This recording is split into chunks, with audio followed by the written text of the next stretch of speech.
Fitri capek digosipin terus. Waktunya Fitri ngelawan ya.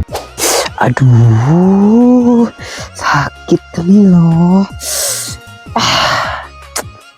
Itulah bunduk, suka kali ikut urusan orang, marah Tuhan kan. Bisa kau diam? Hah? Lagian wajar aku ikut urusan si Putri itu. Tahu kau bikin malu kampung. Ya biar aja lah, mau dia hamil kek, mendak hamil kek, apa urusannya sama Bundo? Nah ada kan? Nih ndak Bundo suka, kayak sok berasa jadi Tuhan.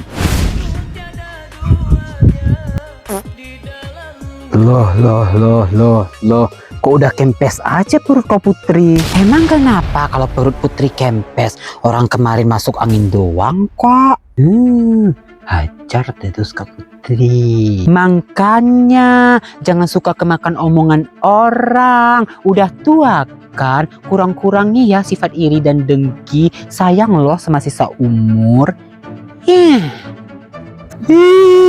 Ngeri juga mulut kau ya. Kurang-kurangin ya, udah tua kan, sayang loh sama sisa umur.